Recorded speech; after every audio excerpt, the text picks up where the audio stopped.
नमस्कार दोस्तों। यूएस के इलेक्शन खत्म हो चुके हैं और अब 2021 से यूएस को लीड करेंगे जो बाइडेन। लेकिन अभी भी डोनाल्ड ट्रंप के पास 3 वीक का समय बाकी है अपनी सत्ता में रहने का। और यहाँ पे डोनाल्ड ट्रंप ने अपने former national security adviser Michael Flynn को पूरी तरह से पार्डन कर दिया है और उन पर बड़ी कंट्रोवर्सी भी हो गई थी। इस वीडियो में हम डिस्कस करेंगे माइकल फ्लिन कौन है और उन पर यूएस के जस्टिस डिपार्टमेंट ने क्या चार्जेस लगाए थे। माइकल फ्लिन यूएस आर्मी के रिटायर्ड लेफ्टिनेंट जनरल है जो ज़्यादा न्यूज़ में है 2016 से, जब यूएस के इलेक्शन कंडक्ट किए जाने वाले थे। और आपको पता है इलेक्शन में डेमोक्रेट्स की हार हुई और रिपब्लिकन की जीत हुई और उनके बाद डोनाल्ड ट्रंप के एडमिनिस्ट्रेशन में वो बने नेशनल सिक्योरिटी एडवाइज़र। लेकिन उनका करियर ज़्यादा चला नहीं, सिर्फ 22 दिन के लिए। यहाँ पे जो पूरी कहानी है इस वीडियो में हम पूरी टाइमलाइन निकालेंगे कि उन 22 दिनों को पहले और 22 दिन के बाद क्या हुआ। यहाँ पे बात है आज से 5 साल पहले की।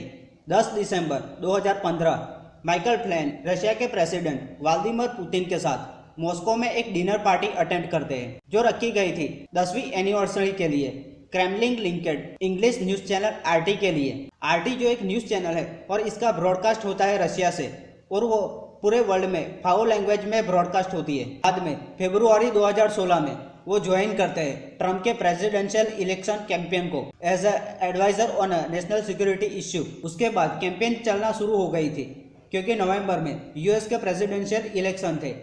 बाद में अप्रैल 2016 में यूएस की इंटेलिजेंस ये नोटिस करती है कि पिछले 7 महीने में कैंपेन चल रहा था।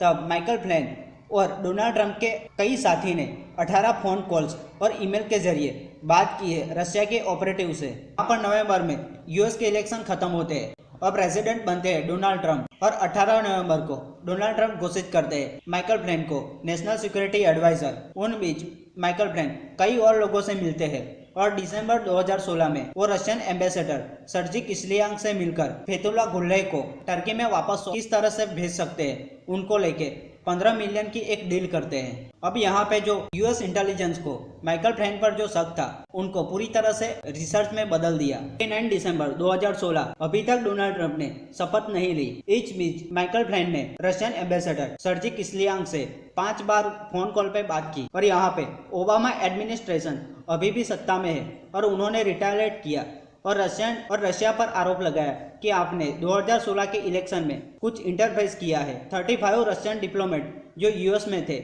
उन्होंने यूएस से निकाल दिया और रशिया पर नए सेक्शन भी लगाए। अब जनवरी में डोनाल्ड ट्रंप ने ऑफिस संभाल दिया था और माइकल फ्लिन को बना दिया था नेशनल सिक्योरिटी एडवाइजर। उसके तुरंत बाद एफबीआई स्टार्ट करती है माइकल फ्लिन से इंटरव्यू अबाउट रशियन कॉन्टैक्ट। इन्होंने कई सारे झूठ बोले और बाद में वो कबूल भी किया कि हाँ मैंने एफबीआई से झूठ बोला है about US section on Russia and about the United Nation resolution coming Israel. Then आता है फरवरी और जो माइकल फ्लिन ने जनवरी में एनएसए का पद संभाला था वो 13 फरवरी को वो रिज़ाइन कर देते हैं। जैसे ही माइकल फ्लिन ने रिज़ाइन किया उन पर प्रोसिक्यूशन चलता है और एक केस बहुत लंबा चलता है और उसके बाद 1 दिसंबर को माइकल फ्लिन ने गिल्टी प्लीड किया।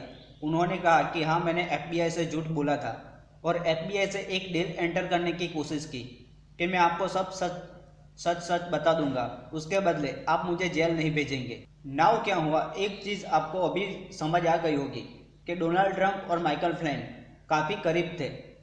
डोनाल्ड ट्रंप के कहने पर ही माइकल फ्लिन ने एनएसए ज्वाइन किया और उनके कहने पर ही उन्होंने रिज़ाइन भी किया और उनके कहने पर ही वो यूएस के जस्टिस डिपार्टमेंट से एक डील एंटर करने की कोशिश की।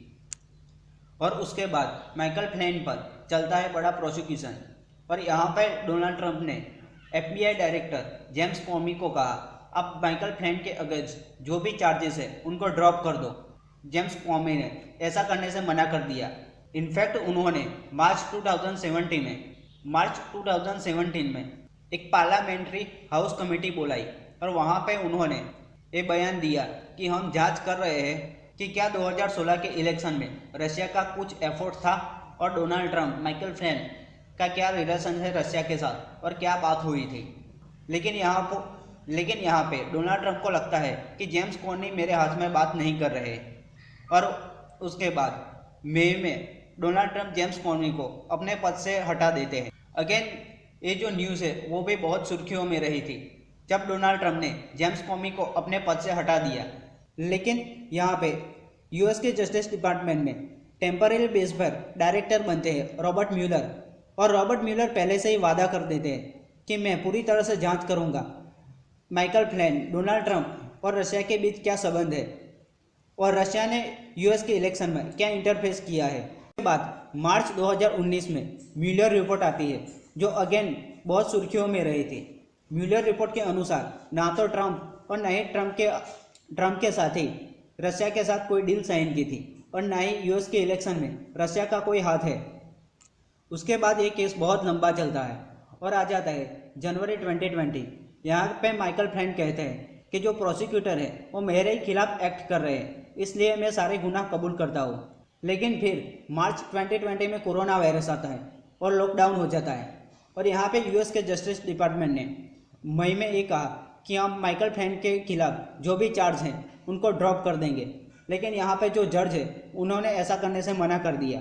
उसके बाद मई से अब हम आ चुके हैं नवंबर में। यहाँ पर डोनाल्ड ट्रंप ने सोचा नाउ मैं भी तो प्रेसिडेंट हूँ और इस केस का फैसला मैं खुद करूँगा, और उन्होंने 26 नवंबर को माइकल फ्लैन को पूरी तरह से पार्डन कर दिया। और यह बात उन्होंने ट्वीट करके भी बताई। It's my great honour to announce the general Michael T Flynn has been granted a full pardon. Congratulation general Flynn and his wonderful family. I know you will now have a truly fantastic Thanksgiving.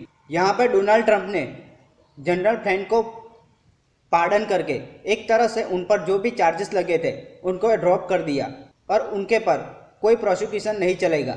लेकिन यहाँ पे question ये आता है कि उन्होंने pardon क्यों किया।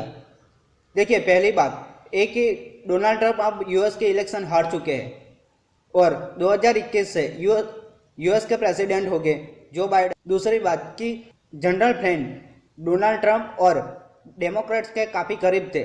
फिलहाल के लिए इस वीडियो में बस इतना ही। चैनल को सब्सक्राइब करें और बेल आइकन दबाएं। Thanks for watching.